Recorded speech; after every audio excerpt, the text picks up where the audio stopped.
Hola queridos hermanos y queridos amigos, vamos a tener un estudio bíblico sobre el libro de Apocalipsis. Continuamos esta serie de estudios, creo que estamos por el estudio número 52 o 53 por ahí, ahora no recuerdo.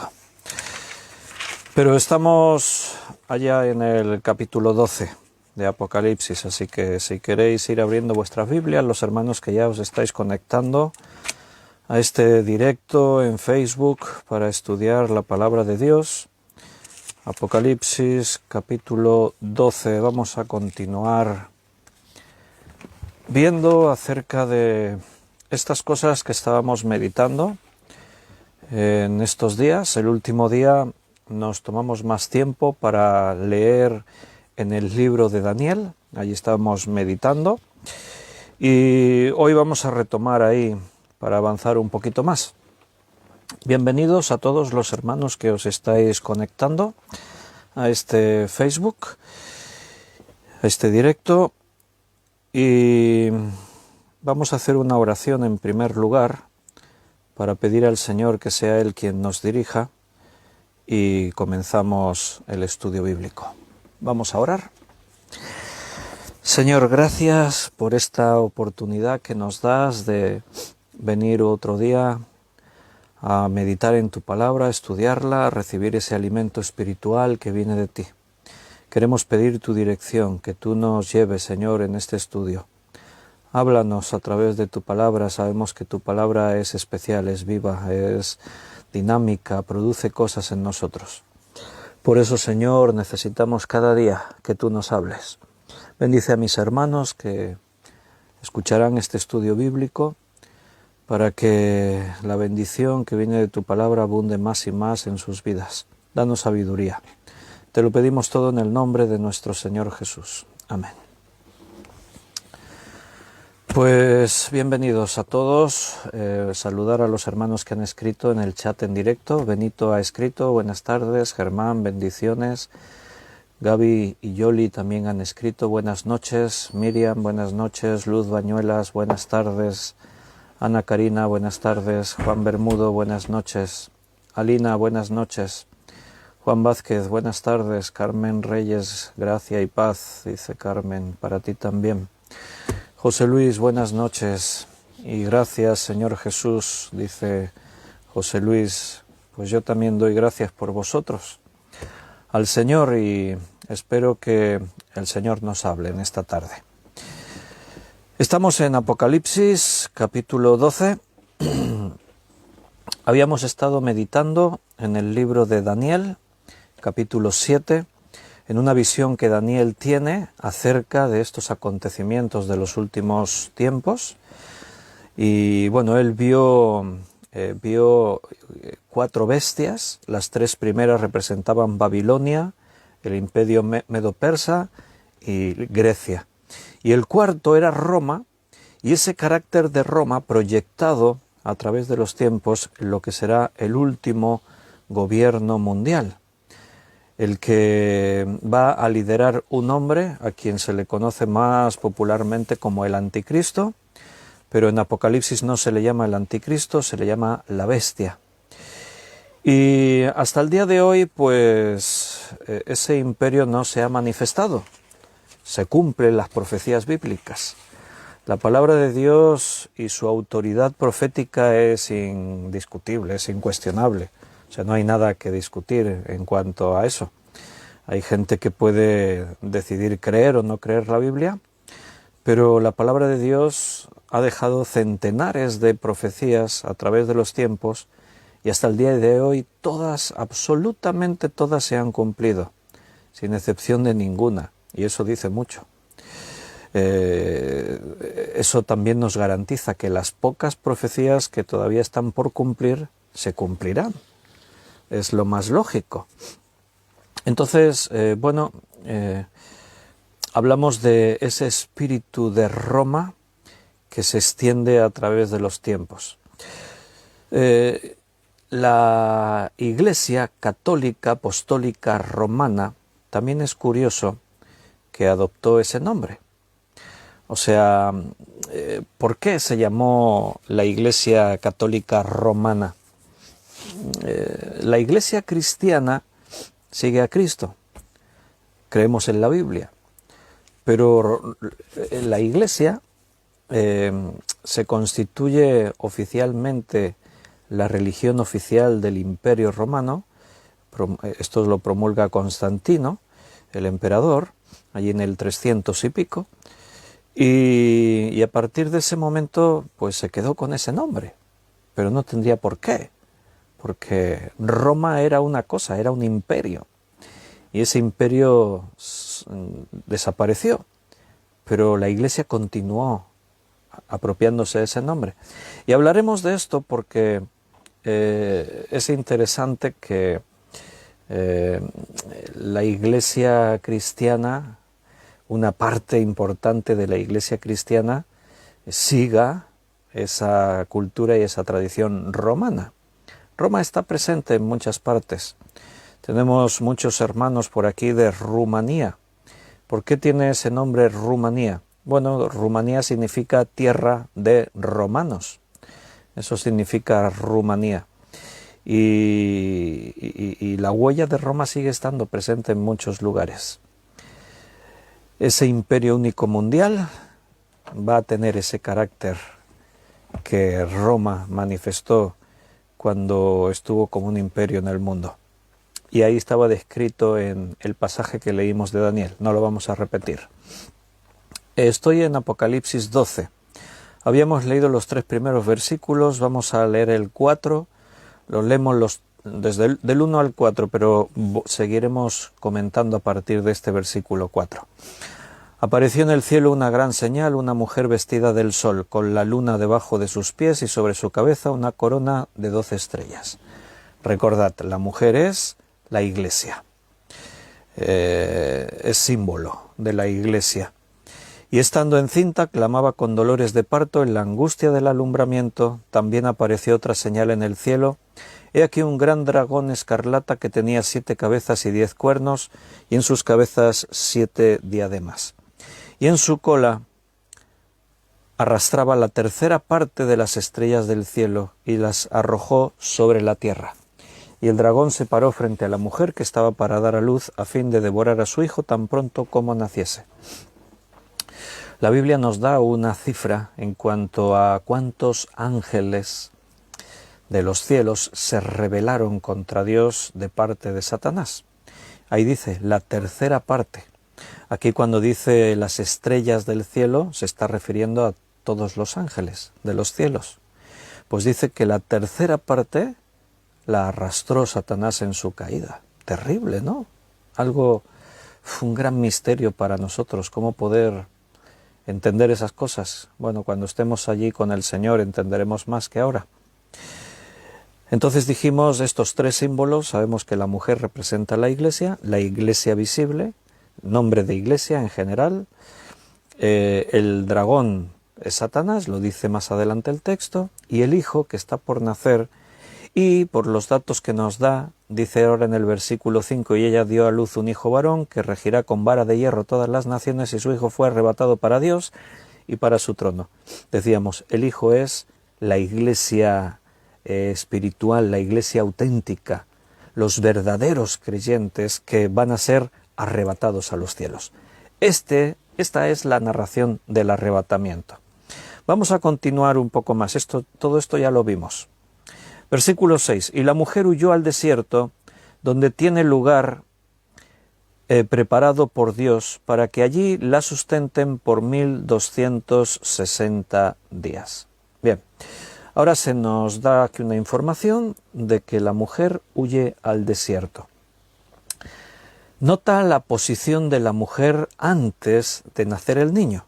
En el versículo 1, apareció en el cielo una gran señal, una mujer vestida del sol, con la luna debajo de sus pies y sobre su cabeza una corona de 12 estrellas. Después de nacer el niño, su esplendor desaparece. Es perseguida, es afligida, tiene que huir al desierto. ¿Entiendes? Se mantiene solo un paso por delante de la muerte. ¿Qué ha pasado aquí? Bueno, La iglesia, o sea, la mujer es la iglesia. Hoy muchos se llaman iglesia, muchos. Pero no todo el que dice Señor, Señor entrará en el reino de los cielos. Pasa como en el antiguo Israel. En el antiguo Israel, los israelitas, por ser descendientes de Abraham, se pensaban que ya tenían la herencia. Pensaban que eran hijos de Dios. Y Dios enseñó que no, que esto no era así, estaban equivocados. Porque tú tengas un nombre, eso no significa que seas. Solamente es aquel que verdaderamente ha nacido de nuevo, cuyos nombres estén escritos en el libro de la vida. El martes estábamos estudiando y con mucha tristeza en mi corazón repetí una frase varias veces. Dije, la iglesia de este tiempo está enferma. Muchos que se llaman cristianos en este tiempo están enfermos. La iglesia agoniza, adolece. Vivimos un tiempo muy confuso. El hecho de pertenecer a una comunidad, a una iglesia, para muchos les supone una seguridad de decir, bueno, yo soy salvo, porque yo soy miembro de una iglesia. Pero no olvidemos que en el mensaje a las 7 iglesias, la última iglesia, la iglesia de Laodicea, está representando la iglesia del último tiempo. ¿Y os acordáis? ¿Quién se acuerda de la característica principal de la iglesia de Laodicea? ¿Quién lo recuerda? Es una iglesia que cree que no le falta nada. Es una iglesia que se mira y se admira y dice, wow, lo tenemos todo. Somos ricos, ricos en todos los sentidos. Tenemos la excelencia dentro de nuestras iglesias. Yo he escuchado a pastores decir, en nuestra iglesia el mundo no tiene nada que envidiarnos. Tenemos la música, tenemos las artes, tenemos... Pero esa iglesia de la Odisea que cree que lo tiene todo, resulta que no tiene nada. El Señor le dice, pero tú eres pobre, ciega, miserable. Y más adelante se nos aclara por qué. Porque Cristo está a la puerta llamando, a la puerta de la iglesia. O sea, han dejado afuera a Cristo. Es una iglesia tibia. ¿Recordáis lo que significaba ese versículo? Le dijo el Señor a la iglesia de la Odisea, y por cuanto no eres fría ni caliente, por cuanto eres tibia, te vomitaré de mi boca. Dios aborrece la tibieza. Y recordáis la explicación de ese versículo. La explicación no es otra que no está hablando de nivel espiritual entre frío, tibio y caliente. No está hablando del nivel espiritual, está hablando de clases de personas. Hay personas frías, hay personas calientes y hay personas tibias. Las personas frías son aquellos que no creen en el Señor, están perdidos para siempre. Las personas calientes son aquellos que están cerca del fuego de Dios, son los que nacieron de nuevo. Y las personas tibias son los que, como en la Odisea, se llaman cristianos. Y dicen, somos la iglesia de Cristo, pero dejaron a Cristo fuera. ¿Cómo se puede dejar a Cristo fuera? Mira, entre otras cosas, dejando su palabra fuera. Jesús dijo, si permanecéis en mí, obedeced mi palabra. O sea, ¿por qué me llamáis Señor, Señor y no hacéis lo que yo digo? Si mis palabras permanecen en vosotros, pedid cualquier cosa si os será hecho, etcétera, etcétera. Aquel que dice, yo cristiano, aquellos que dicen, somos iglesia, y tienen la Biblia como una excusa, si no la comen cada día, si no la desean cada día. El estudio del martes hablábamos de eso, porque la primera iglesia, la de Hechos, dice que perseveraban, insistían cada día. Lo primero, la doctrina, estudio bíblico de los apóstoles. Los pastores y apóstoles de aquel tiempo como maestros cada día enseñaban la palabra y la iglesia se regocijaba en recibir ese alimento espiritual. Pero hermano, no escuches lo que yo digo, solamente mira a tu alrededor, observa las iglesias, mira cómo andan las cosas por ahí. Cuando vienen tribulaciones como esto del COVID, pues de pronto un poco se identifica más o menos todo como está. ¿Cómo ha vivido cada pastor esto? ¿Cómo han enfrentado las iglesias esta situación? ¿Qué ha pasado con muchos miembros? Hace pocos días me encontraba con una persona que es miembro de una iglesia y me contaba, es que llevamos muchos meses con la iglesia cerrada y nos falta algo, es que es un problema, decía. Notamos, en mi casa hablamos y nos damos cuenta y decimos, esto no puede seguir así, nos falta algo. La iglesia no puede perder su luz. La iglesia no puede perder su cualidad de influenciar en el mundo como la sal que es. Y resulta que en este tiempo la iglesia vive una situación muy confusa. Hemos metido el mundo dentro de la iglesia y resulta difícil poder distinguir aquel verdadero creyente de aquel que vive solo una religión. No es nuestra labor juzgar quién se salva y quién se condena, pero sí que tenemos la palabra de Dios que nos advierte y tenemos que observar los frutos y tenemos que ayudar a los más débiles en la fe. Tenemos que luchar por aquellos que, como aquellas 5 vírgenes, están ahí metidas en el ambiente, pero resulta que no se han provisto de aceite, no recibieron el Espíritu Santo. Si tú naciste de nuevo, gracias a Dios por ello, pero vela, estate velando, que no seas sorprendido, y ayuda a aquellos que están a tu alrededor y no buscaron al Señor de esa manera. Viven una serie de religiones, de prácticas, de cosas. Entonces, la iglesia, representada aquí por la mujer, al principio es una iglesia vestida del sol, con la luna debajo de sus pies, en su cabeza una corona de 12 estrellas, pero ocurre algo. Estaba encinta, con dolores de parto. Y entonces dice que dio a luz un hijo y su hijo fue arrebatado al cielo para Dios y para su trono. Dijimos, esto es el arrebatamiento. Los verdaderos creyentes han sido llevados a los cielos. Y de pronto vemos a la iglesia, a la mujer, huyendo al desierto,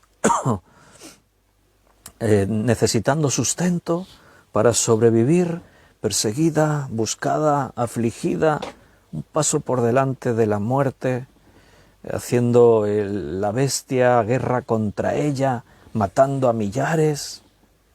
¿Qué pasó? Los verdaderos creyentes se fueron.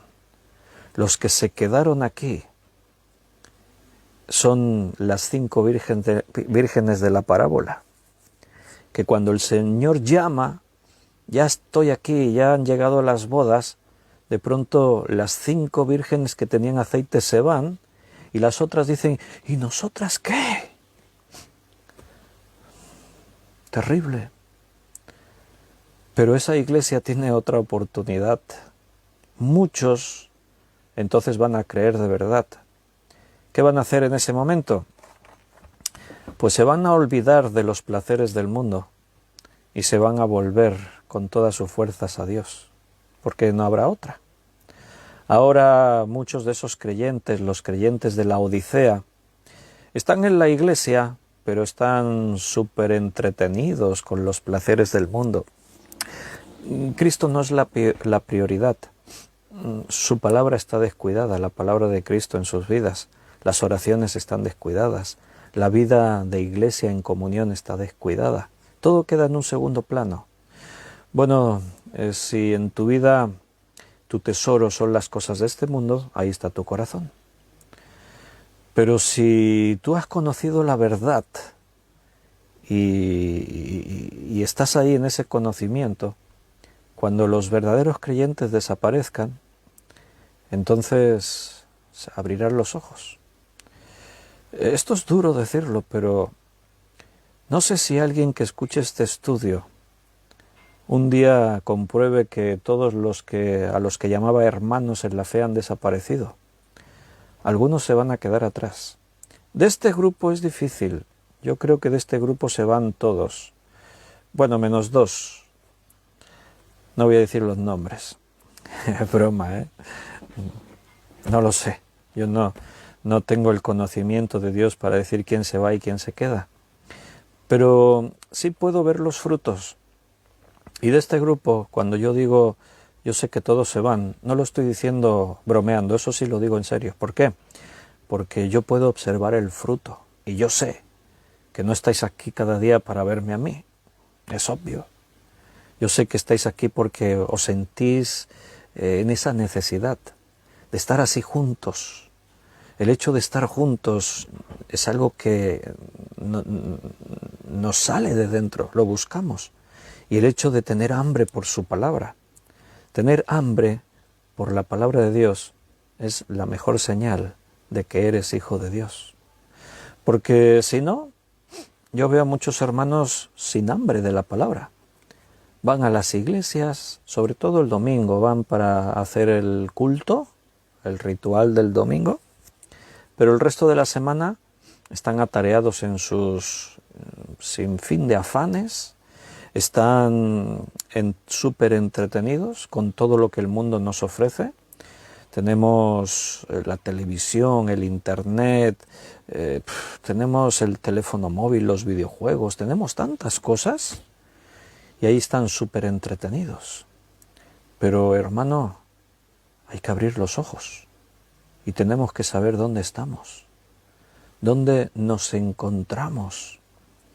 Es buena señal, así cuando hacéis comentarios, como Carmen ahora Reyes, que dice, pues yo tengo un temor enorme y no sé si Cristo me aceptará en sus brazos. Es el único pavor hoy día en mi vida. Ojalá sea así, pastor. Pues, ¿sabes? Eso es una buena señal. Tener ese temor es buena señal.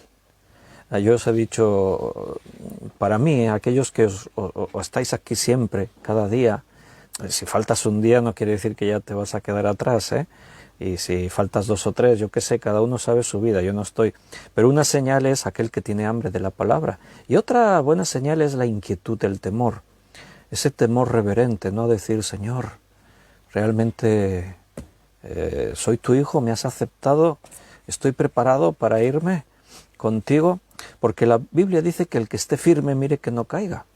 Fariseos, escribas, todos estos religiosos estaban convencidísimos de que se iban a los cielos. Ante el juicio del trono blanco está Dios juzgando y está separando las ovejas de los cabritos. Hay esto simbólico, las ovejas son los creyentes, los cabritos son los que no creen, pero eran también ganado y se pensaban que sí, pero no eran ovejas, eran cabras. Entonces llegan unos súper convencidos de que iban a entrar al reino y el Señor le dice, vosotros al fuego eterno. Y ellos dicen, pero Señor, ¿cómo puede ser si en tu nombre echamos demonios fuera, si en tu nombre hicimos milagros, si en tu nombre... Pero el Señor le dice, al fuego eterno, apartaos de mí, hacedores de maldad, nunca os conocí. Bueno, en la declaración nos lo dice todo. Dice que nunca los conoció, pero dice otra cosa, hacedores de maldad. O sea, el hecho de que tú seas miembro de una iglesia y hagas cosas buenas, así entre comillas, no justifica que también estés haciendo cosas malas. Que peques sin temor, sin preocupación, que uses la iglesia con intereses personales para enriquecerte, para... Entonces, es una buena señal tener temor reverente. Los que no creen de verdad no tienen temor de Dios. El temor a Dios reverente es una señal de que uno es hijo de Dios. Y Nancy decía, ya sea en el primer viaje o en el segundo, pero de que nos vamos, nos vamos. No es cierto, es broma también. Mejor irse en el primer viaje, ¿eh, Nancy? Claro que sí. Nancy recuerda el chiste de la viejita. Será el que yo me sé, ¿no? Aquel de la viejita que estaba en el culto y el pastor estaba allí tan entusiasmado predicando y y gritando y ¿quién quiere irse con Cristo? ¿Quién quiere irse ya? Y todos levantaban la mano y todos allá, pero había allí en la primera fila una viejita que no levantaba la mano. Y el predicador insistiendo, ¿y quién quiere irse ya? Y todos allí, gloria a Dios, y con las manos y tal, pero la viejita allí estaba como asustada. Y al final el predicador la mira sorprendido, porque lleva un rato insistiendo y no levantaba la mano, y le dice, pero usted, hermana, usted, señora, ¿usted no quiere irse con Cristo? Y dice ella, sí quiero, dice, pero si acaso me voy en el segundo viaje, que este ya va muy lleno. Claro, era ese. Mejor irse en el primer viaje, porque el segundo es incierto. Y los que se queden aquí lo van a pasar mal, muy mal. Va a ser tiempo de persecución como nunca antes hubo. Y nuestra salvación no depende de nuestras obras, no os olvidéis de eso. No quiero, hablando así, no quiero que tengáis, que esto os turbe. O sea, el temor reverente es necesario, porque el que está tan seguro, a mí eso me hace sospechar, ¿no? Yo estoy seguro. Si a mí me preguntáis si tú te vas a ir, yo te digo sí, yo me iré. ¿Por qué? Esa es la pregunta. Cuando alguien está seguro, si yo os pregunto y me decís, sí, yo sé que me iré con Cristo en el primer viaje, la pregunta es, ¿por qué? ¿Lo sabes? Bueno, y la respuesta es, a mí me indica si quien me dice eso realmente se irá o no. Si me dicen es que yo soy miembro de una iglesia, si me dicen es que yo soy el pastor, si me dicen es que yo no soy mala persona, si me dicen es que yo soy el director del grupo de alabanza, si me dicen es que yo ya llevo 40 años en una iglesia, pues entonces a mí me deja preocupados porque pienso, esa respuesta no es la correcta. Ahora, si a mí me dicen, mira, yo sé que me voy con Cristo cuando Él se lleve a la iglesia, porque yo creo en Él. Yo sé que Cristo es mi Señor, es mi Salvador, porque yo creo que su palabra es la verdad y es alimento espiritual para mi vida y cada día necesito ese alimento. Yo creo que Cristo resucitó de los muertos y se fue a preparar un lugar para nosotros, y lo mismo que se fue va a venir a buscarnos. Yo creo que somos el cuerpo de Cristo, la Iglesia, que el Espíritu Santo mora en nosotros, que el Espíritu Santo nos remueve por dentro y nos lleva a buscar momentos como este, a orar, que no nos deja estar conformes, que cuando estamos ahí pasando un poco de las cosas, dentro de ti, en tu mente, tú dices, ay, tengo que esforzarme más, Señor, perdóname, ayúdame porque sé que me estoy descuidando, y porque yo sé que Él tiene un plan para nuestra vida aquí, y que nuestra vida y mi futuro no se puede concebir si no es a través de los ojos de Dios y buscando su voluntad. Señor, ¿qué quieres que haga? Y así pues podría estar un rato, ¿no?, explicando. El que cree de esta manera, ese es salvo. No el que es perfecto. El perfecto, no sé si será o no, porque no depende de eso. Depende de que si Cristo ha perdonado tus pecados. Si cuando sabes que hiciste algo mal, no puedes dormir tranquilo si no vienes a Dios a decirle, Señor, perdóname, necesito cambiar esto en mi vida. Ese temor reverente del que hablábamos. Por la gracia de Dios, ¿verdad, Nancy?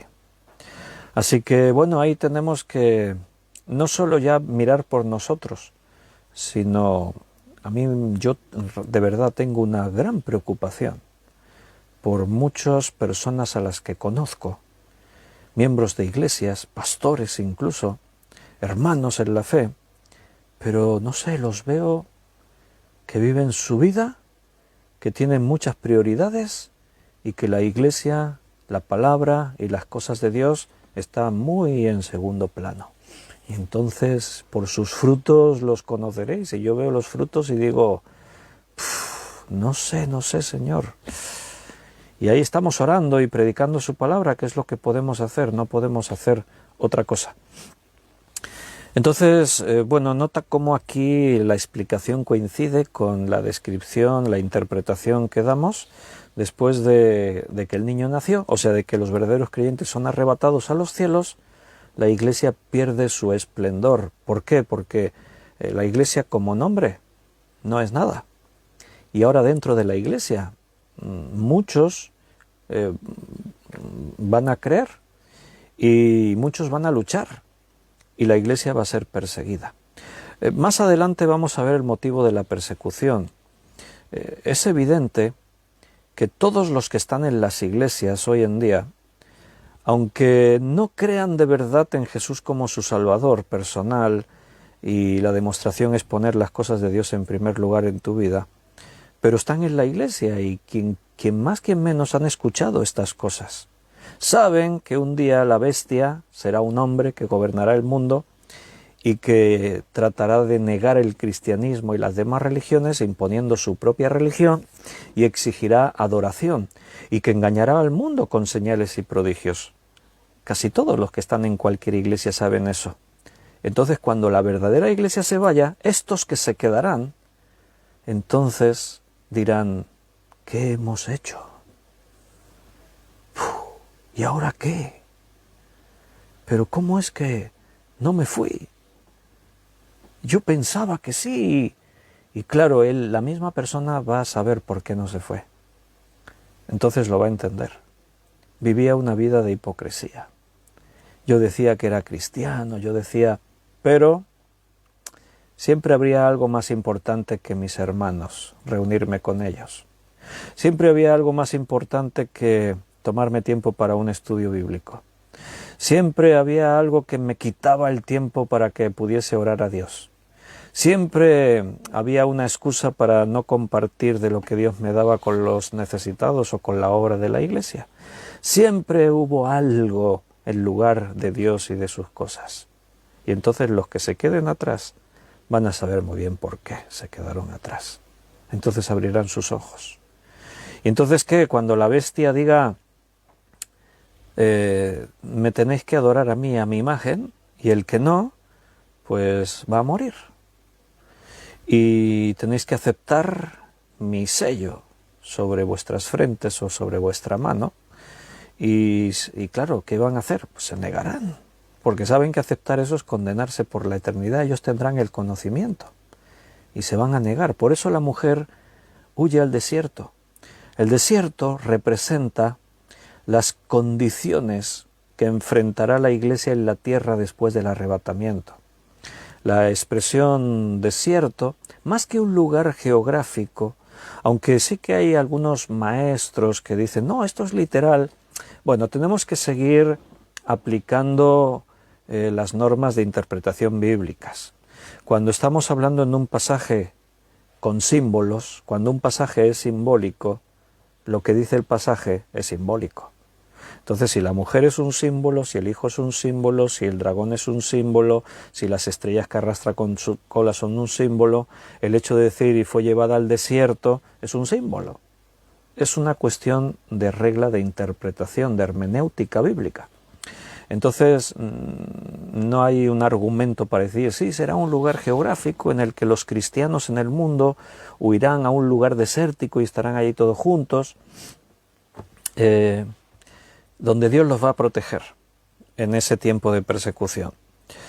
Yo no, respeto esas opiniones, pero a mí ya, por un lado, no hay base en la Biblia para interpretar eso, simplemente porque yo pienso que sí, que esto es literal, esto es simbólico, esto es literal. ¿En qué te basas para decidir eso? Porque a mí me parece. Bueno, pues eso no es una norma de interpretación. Y por otra parte, tampoco es como muy coherente, ¿no? Muy lógico.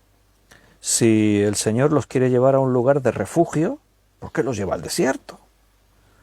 Dice, no, es que el antiguo Israel también los llevó al desierto. No, cuidado, no te equivoques. Dios no los llevó al desierto, se fueron ellos.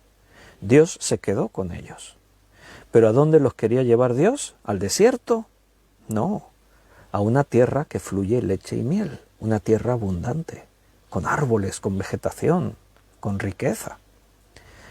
O sea, no decidió Dios, ahora os quedáis en el desierto. Dios les reprochó que se quisieran quedar en el desierto.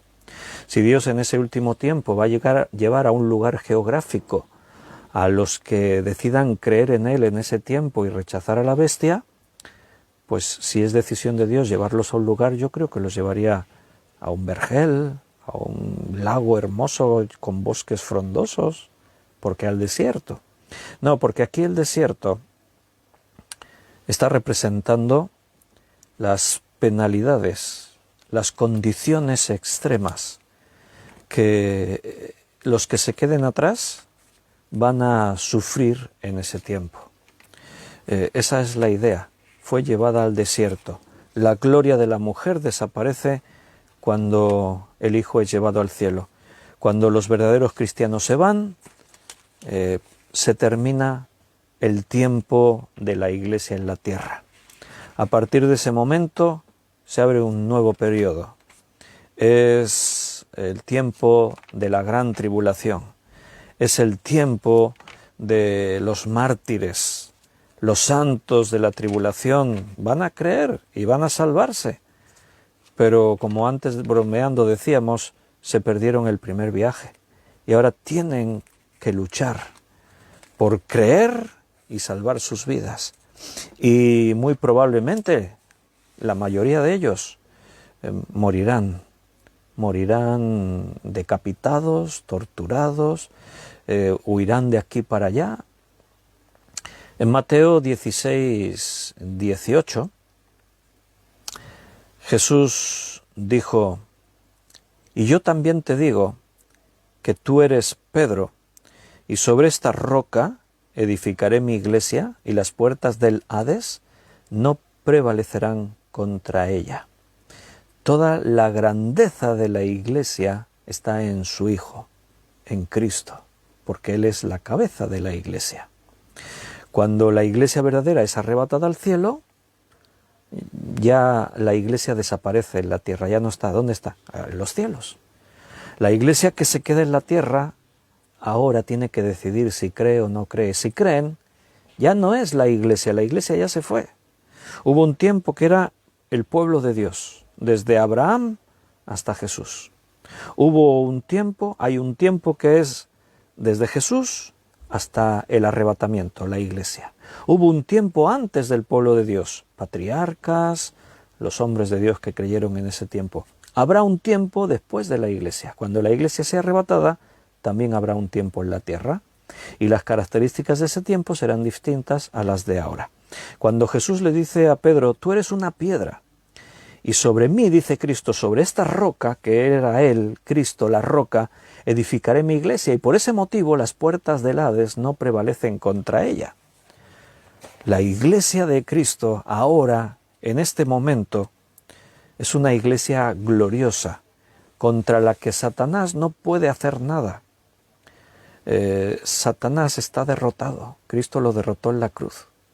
Y porque Cristo es la cabeza de la iglesia no puede hacer nada, pero cuando la iglesia sea arrebatada, la iglesia que se quede aquí, la iglesia que era solamente una religión, entonces va a tener que sufrir guerras, hambre, pestilencia, persecución.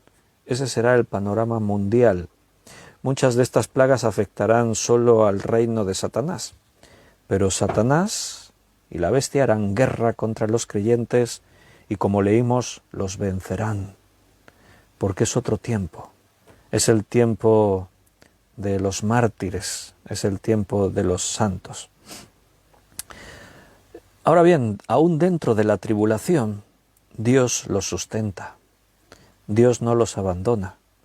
Nuevamente la imagen del antiguo Israel. Dios los saca de Egipto, los libra de la esclavitud, con la intención de llevarlos a una buena tierra. Pero el pueblo dicen: no queremos ir, y se quedan en el desierto.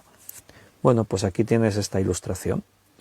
Durante mucho tiempo el Señor ha estado hablando a todos estos que se quedarán atrás. Yo antes os decía que tengo gran preocupación por muchas personas. Claro, yo no puedo dirigirme a nadie y decirle: perdona, hermano, yo creo que cuando Cristo venga tú te quedarás aquí. Yo no puedo hacer eso. Yo lo que tengo que hacer es predicar la palabra de Dios. Y yo veo los frutos y por eso me preocupo. Pero yo escucho la palabra de Dios, la misma palabra que yo a veces predico, o a veces otros hermanos, yo siempre escucho la palabra. Y cuando yo en la iglesia escucho la palabra, o bien porque un hermano la está predicando, porque Dios la está poniendo en mi boca para que la predique, yo soy el primero en recibir el mensaje. Y yo muchas veces, aún después de predicar yo mismo, tengo que irme a casa diciendo, Señor, perdóname, es verdad, tengo que esforzarme más, tengo que cambiar esto. Yo recibo la palabra. Pero me preocupo y me entristezco porque veo a otros hermanos que vinieron tan contentos y se fueron tan contentos, y con eso me refiero que viven en su mundo, en sus asuntos, en sus cosas, y que las cosas de Dios están por allí, no sé dónde, en un tercer, en un cuarto, en un 10º plano. Y yo pienso, bueno, no será porque el Señor no se lo está diciendo. Por eso te digo, cuando la iglesia se vaya y estos se queden atrás, entonces abrirán los ojos y dirán, ¿qué hemos hecho? Y recordarán todas las veces que el Señor les advirtió. Recordarán todas las veces que la predicación les dolió. ¡Ah, qué dura es esta predicación! Dura es esta palabra, ¿quién la puede escuchar? Y moviendo la cabeza dice que se fueron todos. Solo se quedaron los discípulos allí mirándose unos a otros y el Señor les dijo, ¿y vosotros queréis iros también? Y ahí Pedro dijo, ¿y dónde iremos, Señor? Solo tú tienes palabras de vida eterna. A veces os he comentado esa colección de libros que se titulan Dejados atrás. ¿Verdad que sí? ¿Os lo he comentado alguna vez? Son novelas, os lo recomiendo como novela, porque por lo menos a mí me bendijo, pero es novela, o sea, no es doctrina, o sea, no es un libro, no es Biblia. Quiero decir que ahí hay interpretaciones. Por ejemplo, en esos libros el autor cree que el desierto es un lugar geográfico donde van los israelitas convertidos y ahí el Señor los protege durante 1260 días. Como os he dicho antes, yo respeto esas posturas, pero no encuentro base bíblica para sustentarla y afirmarlo. Entonces, en ese libro lo cuentan así. Por eso te digo que yo os lo recomiendo, esos libros, pero que no toméis al pie de la letra todo lo que los libros dicen, porque es una novela, es ficción, es imaginado. Pero a mí me bendijeron. Y de hecho los he leído más de una vez, porque los leí yo en su día, y después lo he leído juntos con mi hijo Daniel, por ejemplo, pues los hemos leído todos, los dos juntos.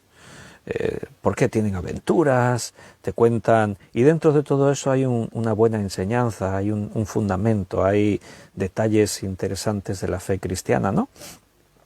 Entonces, una de las cosas que en el libro se muestran, y eso ocurrirá, es lo que os estamos diciendo. Los personajes, unos se van y otros se quedan. Por eso la serie se llama Dejados atrás, esos libros. ¿Por qué? Porque algunos no se fueron, aún siendo miembros de iglesia, aún habiendo escuchado el Evangelio, estaban ahí, indecisos, eran miembros de iglesias, pero nunca habían tenido una relación especial con el Señor. Y el protagonista se llama Raimundo Steele, que es un piloto de aviones de aerolíneas comerciales de pasajeros, y su mujer Irene y su hijo Raimundito, ellos se van con Cristo en el arrebatamiento. Pero él y su hija Chloe se quedan, porque no habían creído de verdad. Y cuando se dan cuenta, porque ellos entienden, cuando él pilotando una noche su avión, en su mismo avión desaparecen personas sin saber por qué, cuando él escucha por radio lo que está pasando en todo el mundo, tienen dificultades para aterrizar porque los aeropuertos estaban colapsados, algunos controladores aéreos habían desaparecido. Cuando consigue aterrizar y sabe lo que está pasando en el mundo, que millones de personas han desaparecido y nadie sabe, él de pronto entiende lo que está ocurriendo. Porque él lo había escuchado mucho, porque su propia esposa se lo había dicho. Y entonces él va corriendo a su casa, pero él sabe que cuando llegue, su esposa y su hijo no van a estar allí. Y entonces él llega, entra y encuentra las ropas de su esposa y las de su hijo, en sus camas, así como si se hubiesen esfumado, y ellos no están. Y entonces él llora y se desespera porque sabe lo que ha ocurrido. Contacta con su hija porque él sabe que su hija era como él y ella tampoco se ha ido, y entonces hablan y saben lo que está ocurriendo. Y entonces se va a la iglesia pensando a ver si encuentro a alguien, a ver si... y resulta que los que no os habéis leído los libros, ¿sabes a quién se encuentra en la iglesia? Pues al copastor, no al pastor principal, al copastor, un tal Bruno Barnes, personajes de ficción, ¿vale? Es una novela. Y se encuentra al pastor y a una secretaria del pastor en la iglesia, que era anciana. Y entonces cuando llega, pues una sorpresa para él, encontrarse al copastor.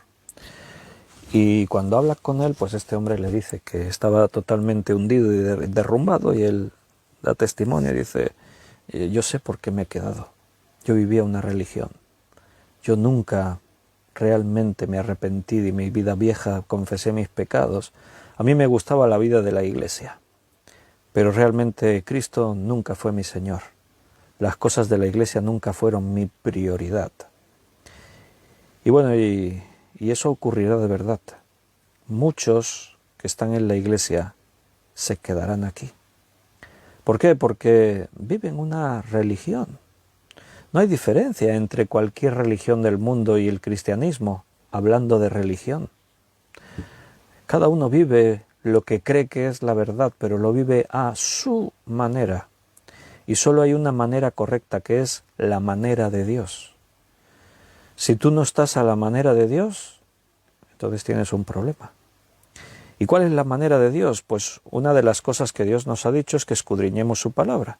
Y por eso estamos ahí cada día, escudriñándola. Hoy es 4 de marzo. La semana que viene hará un año que sin falta cada día estuvimos aquí predicando su palabra. Esto es la obra de Dios, no es cosa nuestra. Bien, aunque se quedaron atrás, Dios no los desampara. Y aún en medio de la tribulación y de la guerra y del hambre y de la pestilencia, Dios sustenta, dice a esa iglesia, por 1260 días, dice en este versículo 6. Y la mujer huyó al desierto, donde tiene lugar preparado por Dios para que allí la sustenten por 1260 días. El desierto representa la situación, las condiciones en las que vivirá la iglesia en ese tiempo. Ese lugar de sustento es la protección de Dios, que aún en medio de ese tiempo de tribulación tendrán esos creyentes, 1260 días. Esos no son los 3 años y medio de los 2 testigos. Esto es el tiempo de la iglesia sustentada. Quiere decir que no es aniquilada, pero puede haber muertes. Los 2 testigos están 1260 días predicando y no les pueden hacer ningún daño. Pero no estamos hablando de lo mismo. Aquí hablamos de una iglesia que sobrevive a esos 3 años y medio, pero eso no quiere decir que no hay muertos dentro de la iglesia. Hay tribulación, hay persecución, hay pérdidas. Versículos 7 al 11. Después hubo una gran batalla en el cielo. Miguel y sus ángeles luchaban contra el dragón, y luchaba el dragón y sus ángeles. Pero no prevalecieron, ni se halló ya lugar para ellos en el cielo. Y fue lanzado fuera el gran dragón, la serpiente antigua, que se llama Diablo y Satanás, el cual engaña al mundo entero. Fue arrojado a la tierra, y sus ángeles fueron arrojados con él. Entonces oí una gran voz en el cielo que decía: ahora ha venido la salvación, el poder y el reino de nuestro Dios, y la autoridad de su Cristo, porque ha sido lanzado fuera el acusador de nuestros hermanos, el que los acusaba delante de nuestro Dios día y noche. Y ellos han vencido por medio de la sangre del Cordero y de la palabra del testimonio de ellos, y menospreciaron sus vidas hasta la muerte. Hasta ahora podía parecer que Satanás había salido victorioso en sus escaramuzas en esta tierra. Desde mucho tiempo Satanás ha hecho guerra contra el pueblo de Dios, contra la iglesia de Dios, y hemos vivido en la historia de la iglesia momentos muy duros. En los tiempos de los Hechos de los Apóstoles y posteriores, las persecuciones contra la iglesia fueron terribles. Y durante mucho tiempo los ataques contra la verdadera iglesia han sido implacables y crueles, aún dentro de la propia iglesia. En los tiempos de la Reforma protestante provocó dentro de la iglesia la contrarreforma. Y una de las medidas principales de la contrarreforma fue la llamada Inquisición. La propia iglesia persiguiendo a los verdaderos creyentes, con acusaciones como, por ejemplo, que tú leyeses y estudiases la Biblia. ¿Te imaginas? Las autoridades eclesiásticas quemando a personas por buscar a Dios en las Sagradas Escrituras, por decir que Jesucristo es mi Salvador y la salvación se obtiene por fe, no por obras. Bueno, pues eso ocurrió en la iglesia. La iglesia utilizó eso. ¿Quién estaba detrás de eso? Satanás. Durante siglos, Satanás podría parecer que había estado saliendo victorioso en sus escaramuzas. Satanás tiene poder. Hasta cuando Jesús era un hombre en esta tierra, no te olvides que se atrevió Satanás a ofrecerle a Jesús los reinos de este mundo. ¿Por qué? Porque estaban bajo su dominio y todavía hoy, a día de hoy, están bajo su dominio. Satanás no se puede subestimar al enemigo. El propio arcángel Miguel, allí en Judas versículo 9, dice que no se atrevió a proferir juicio contra Satanás, sino que dijo: el Señor te reprenda. Porque Satanás es un personaje poderoso, pero está vencido, no te olvides de eso. La resurrección de Cristo fue el acto de victoria contra Satanás, porque la muerte no pudo retener a Jesús. Y tal como Él dijo, resucitó. Y ahora, en los cielos, se ha producido la segunda parte de eso, y es que todos los creyentes han resucitado, y los que vivían en ese momento han sido transformados y arrebatados a los cielos. La resurrección ha creado un evento extraordinario en el cielo. Millones llegaron ahí a ese lugar al mismo tiempo. Y ahora son las personas más importantes que han habitado el mundo espiritual. Una clase dominante que toma el mando. Los ángeles de Dios son espíritus ministradores, pero a nosotros se nos ha dado el derecho de reinar juntamente con Cristo. Yo os confieso, eso me desborda,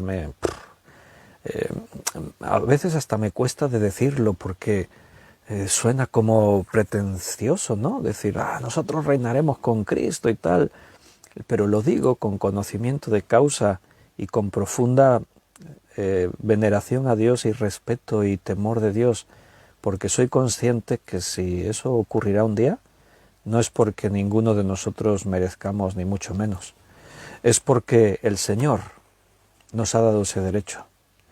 El Señor es hermoso, es amor, es misericordioso. Y cuando nos creó nos hizo distintos, nos creó a su imagen y semejanza. Y cuando el hombre perdió su gloria, el Señor preparó todo para que la pudiese recuperar. Y ahora el que cree en Jesucristo se ha convertido en hijo de Dios y ha recibido otra vez esa gloria. Una gloria que nos ha llegado por gracia. Por gracia sois salvos, y esto no es un don de vosotros, es por el poder de Dios y por su regalo inmerecido, por su misericordia. Entonces no podemos tampoco ignorar lo que ocurrirá, porque la Biblia nos lo enseña. Y en los cielos, la resurrección de los creyentes y el arrebatamiento de la iglesia es un evento extraordinario en el cielo, porque de pronto llegan todos esos millones que se distribuyen en grupos distintos, 24 ancianos, seres vivientes, mensajeros manifestándose de diferentes formas, ángeles, jinetes, todos empiezan a tomar posiciones y autoridad, y empiezan a ejercer tomando el mando, compartiendo reino con Cristo, sentándonos en tronos. Por eso, hermanos, necesitamos saber estas cosas para que nuestra forma de pensar cambie y empecemos a pensar como lo que somos, hijos de Dios, hijos en mayúscula de Dios. Tenemos que empezar a pensar como lo que somos, herederos de la tierra, coherederos juntamente con Cristo. No puedes pensar como alguien que vive revolcándose en sus pecados y que no le importan las cosas de Dios. Si eres hijo, tienes que ocuparte de las cosas de tu papá, de tu Padre. Nuestro Padre que está en los cielos. Ahí tenemos que estar viviendo realmente. Es necesaria una tierra nueva y un cielo nuevo. Satanás ocupa un lugar entre el cielo y la tierra, y por lo tanto él trata de impedir la resurrección. Esa es la guerra que aquí se nos describe. Satanás intenta impedir que los que murieron en Cristo y resucitan vayan al lugar que les corresponde. Trata de impedirlo. Satanás trata de impedir que los que viven en ese momento y son transformados, arrebatados, él trata de impedirlo. Y algo misterioso para nosotros que no terminamos de entender ocurre, y es que hubo una gran batalla en el cielo. Miguel, el arcángel, y sus ángeles luchan contra Satanás y sus ángeles caídos, para permitir que la resurrección y arrebatamiento suceda. Entonces, esa batalla tiene lugar ahí, en un espacio entre el cielo y la tierra. Y Satanás es vencido, claro. Algunos pasajes del Antiguo Testamento se hacen eco de esto. En el profeta Ageo, capítulo 2,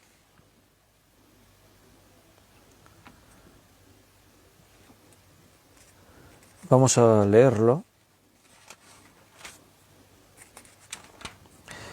Ageo, capítulo 2, leeremos el versículo 6 y 7. Ageo 2, 6, 7 dice: Porque así dice Jehová de los ejércitos, de aquí a poco yo haré temblar los cielos y la tierra, el mar y la tierra seca, y haré temblar a todas las naciones, y vendrá el deseado de todas las naciones, y llenaré de gloria esta casa, ha dicho Jehová de los ejércitos. El Señor es el que hace temblar los cielos y la tierra y el mar y la tierra seca. Dice ahí esas 4 cosas. Haré temblar a las naciones y entonces vendrá el deseado. Ahí ese es Cristo. ¿De qué está hablando ese texto? De la venida de Cristo, pero justo antes de su venida habla de algo, habla de conmoción, habla de que los cielos, la tierra, el mar y las naciones temblarán, Dios las hará temblar. Está hablando de estos conflictos, de estas guerras espirituales que ahora Apocalipsis nos está contando, nos está narrando. En Hebreos capítulo 12, versículo 26 y 27, Hebreos 12, 26 y 27, dice: La voz del cual conmovió entonces la tierra, pero ahora ha prometido diciendo: aún una vez, y conmoveré no solamente la tierra, sino también el cielo. Y esta frase aún una vez indica la remoción de las cosas movibles, como cosas hechas para que se queden las inconmovibles. También aquí el autor a los Hebreos habla de que Dios, antes de la venida de Cristo, dice que conmoverá no solamente la tierra, sino también los cielos. En los cielos habrá guerra, habrá conmoción. Esa palabra que dijo ahí el profeta Ageo, el deseado, y entonces vendrá el deseado, la palabra hebrea es Hemda. Se escribe un poco raro, te lo deletreo por los que tomáis notas. Empieza con una K de kilo. K de kilo, J-E-M-D-A. Hemda, no sé la pronunciación exacta. Se tradujo como el deseado. Significa esa palabra hermoso, precioso, codiciable, deseado. Eso es lo que significa. Cristo es ese deseado, hermoso, precioso. Todo eso lo dice ahí. Hay algo en los cielos que no debería estar ahí. Y Dios lo va a sacar de una sacudida, de una conmoción, como dice su palabra en el Antiguo Testamento y en el Nuevo Testamento. Daniel dijo que Miguel hará esa guerra, lo dice Pablo, dice voz de arcángel y trompeta de Dios. ¿Quién es el arcángel? Miguel. Lo dice aquí, Miguel haciendo guerra contra Satanás. Por eso el arrebatamiento, hermanos, es secreto. El día del arrebatamiento, el día de la venida de Cristo a buscar a los que son suyos, será como ladrón en la noche, porque es un secreto de guerra, porque Satanás tratará de impedirlo. Y cuando Satanás quiera hacer algo, ya será tarde y tendrá encima a Miguel y sus ángeles haciendo guerra contra Satanás y sus demonios y derrotándolos, como estamos ahí leyendo en Apocalipsis. Y fue lanzado fuera el gran dragón, la serpiente antigua que se llama Diablo y Satanás, el cual engaña al mundo entero. Esa es la característica de Satanás, engaña. Y alguno dirá, pero si te engañan, ¿tú qué culpa tienes? Bueno, aquí Satanás tiene su culpa, pero los que son engañados también tienen una parte de culpa. ¿Por qué? Porque se dejan engañar. Quiero recordarte un evento que ocurrió en la conquista de Canaán. Cuando Josué y el pueblo entraron a poseer la tierra, tenían instrucciones muy precisas de parte de Dios de que no hiciesen alianzas ni amigos con los cananeos, por lo que eso iba a implicar después y los problemas que les iba a generar. No podían hacer amistades, no podían hacer alianzas, no podían hacer amigos. Tenían que derrotarlos y expulsarlos a todos. Pero los gabaonitas, los que vivían en la región de Gabaón, al ver el poder de los hebreos y cómo realmente conquistarían Canaán, decidieron hacer pacto con ellos. Pero sabían que los hebreos no querrían. Así que, ¿qué hicieron los gabaonitas? Prepararon un engaño. Se prepararon una comitiva para que viniesen a entrevistarse con Gedeón y los capitanes y firmar una alianza con ellos. Pero tenían que convencerles de que no eran cananeos, de que venían de otras tierras muy lejanas. Dios no había dicho que no hiciesen alianzas con otras tierras, solo con los de Canaán. Así que ellos prepararon su interpretación. Se pusieron vestiduras muy viejas, las bolsas que llevaban para el viaje, los odres, todo envejecido al máximo, el calzado destrozado, los restos de comida que llevaban en sus alforjas eran panes ya enmohecidos y duros como piedras. Y entonces cuando llegaron a Josué, llegaban agotados, cansados, y les dijeron, venimos a hacer pacto con vosotros. Y Josué preguntó, ¿y de dónde venís? Y dijeron, de tierras muy lejanas. ¿No sois de Canaán? No, ¿qué va? Venimos, mira, nuestro calzado cuando salimos estaba nuevo, mira nuestras ropas estaban nuevas y nuestro pan recién horneado y mira ahora cómo está. Llevamos meses de viaje, venimos de tierras muy lejanas. Y Josué y el pueblo observaron, miraron y es verdad, todo apuntaba a que era así, así que hicieron pacto y alianza con ellos. Y después se descubrió que eran cananeos que vivían allí cerca, eran de Gabaón. Y Dios le reprochó a Josué, pero no le reprochó el haberse dejado engañar, le reprochó que no me consultasteis a mí. Satanás nos puede engañar a ti, a mí, a todos nosotros, como él quiera, cuando quiera, puede jugar con nosotros como le dé la gana. Pero Satanás no puede engañar a Dios, Satanás no puede jugar con Dios. Entonces tú y yo dependemos de Dios para vencer a Satanás. La palabra de Dios dice que nos acerquemos a Dios y Él se acercará a nosotros y Satanás huirá de nosotros. Tu vida tiene que estar en las manos de Dios. Si estás en las manos de Dios, Satanás no puede manipularte y hacer lo que quiera en tu vida. Para tocar a Job, que era un hombre justo, le tuvo que pedir permiso a Dios.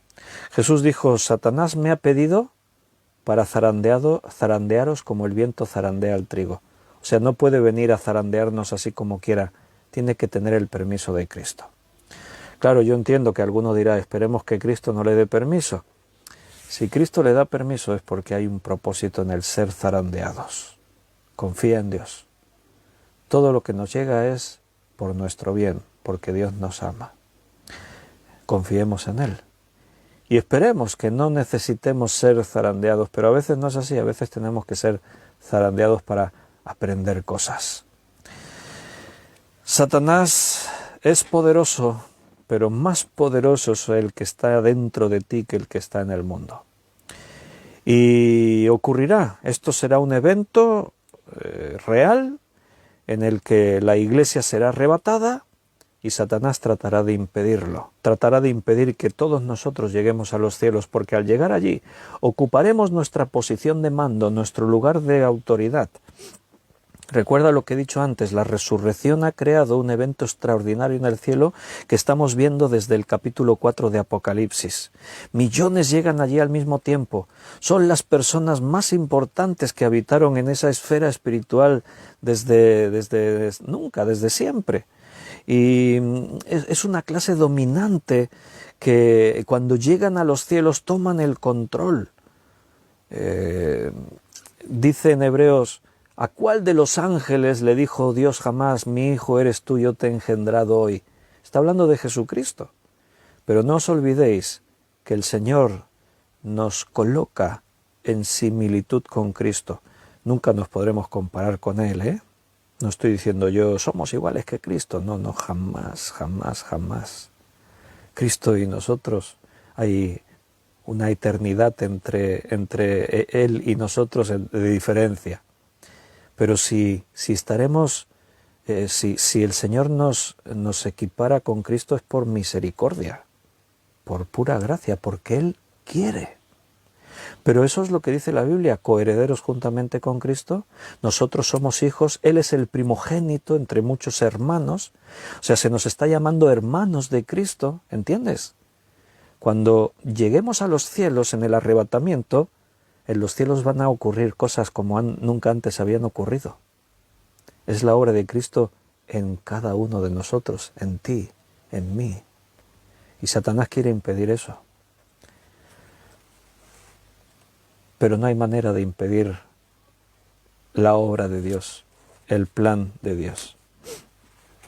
Versículo 10. Entonces oí una gran voz en el cielo que decía, ahora ha venido la salvación, el poder y el reino de nuestro Dios, y la autoridad de su Cristo, porque ha sido lanzado fuera el acusador de nuestros hermanos, el que los acusaba delante de nuestro Dios día y noche. Ha llegado la salvación. Entiéndase, la consumación de la salvación. porque ahora la salvación ya está, tú y yo somos salvos. Pero, ¿qué ocurre? Que aún estamos ahí batallando todos los días, ¿o no?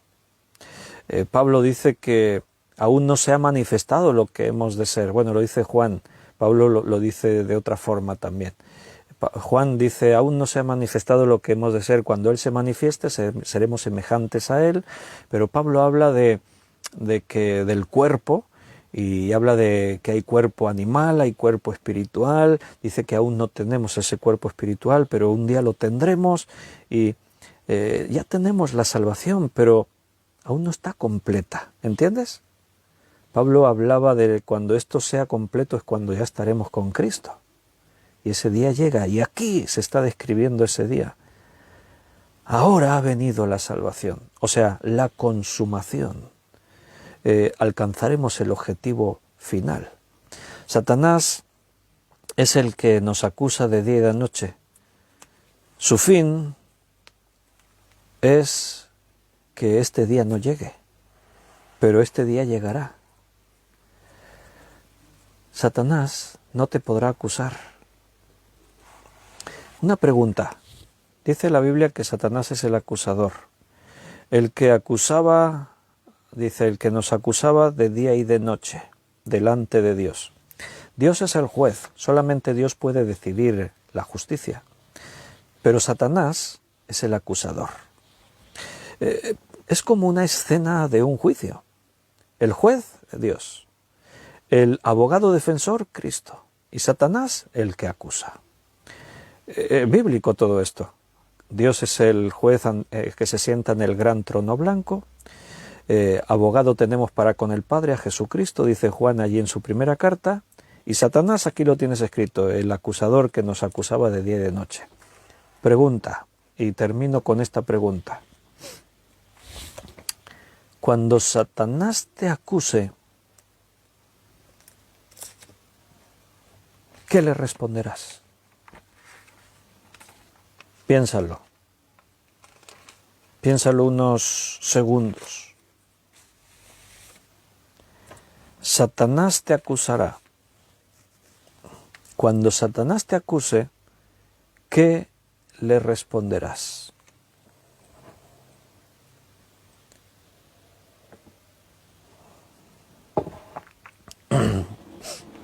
¿Lo habéis pensado? No sé si alguien ha escrito algo o estáis escribiéndolo. A mí me llega siempre todo como un minuto con retraso. Yo sé lo que le diría. Una frase típica de algunas películas. Primera de Juan, capítulo 2, versículo 1. Me aferraría a eso que os acabo de decir antes. Hijitos míos, Primera de Juan 2:1. Hijitos míos, estas cosas os he escrito para que no pequéis. Y si alguno hubiere pecado, abogado tenemos para con el Padre, a Jesucristo el justo. Y si hubiere pecado, o sea que Satanás nos puede acusar, porque todavía pecamos. Yo le diría, habla con mi abogado. Abogado tenemos para con el Padre, a Jesucristo el justo. Tu abogado es Jesucristo. Cuando Satanás te acuse, dile eso, habla con mi abogado. Yo no tengo nada que tratar contigo, como he visto, me ha parecido ver algún comentario que ha aparecido por ahí. Interesante vuestros comentarios. Que soy salva por la gracia de Dios. Esto venía de antes, perdón. Todo lo puedo en Cristo que me fortalece. No sé si eso... No tengo nada que hablar contigo, comunícate con mi abogado. Ahí está, ¿ves? Nancy estaba ahí, la misma... Que Cristo lavó mis pecados con su sangre, correcto. Un estudio impresionante, ahí, a ver, ahí. Soy su hijo, todo lo puedo en Cristo que me fortalece. Muy bien. Cuando Satanás te acuse, le puedes decir eso, lo que habéis dicho. Yo fui redimido por la sangre del Cordero. Yo fui redimido por la sangre del Cordero. Versículo 11 de Apocalipsis 12, y ellos le han vencido por medio de la sangre del Cordero. Y en plan peliculero le puedes decir, habla con mi abogado. Queridos hermanos, quedémonos con esa idea. Descansemos esta noche con ese regalo de Dios, de saber que estamos en sus manos, que tenemos la victoria, que todo esto viene, pero será un día grande para nosotros. Que descanséis. Mañana es viernes, así que acordaos que es a las 6 de la tarde, hora de España. Y estudiaremos, si Dios nos lo permite, hermenéutica bíblica. Creo que sí, que Dios quiere que mañana nos veamos para estudiar otra vez juntos, así que lo dejamos en sus manos y yo estaré impaciente por encontrarme con vosotros un día más. Un fuerte abrazo, os amo con el amor del Señor. Hasta mañana.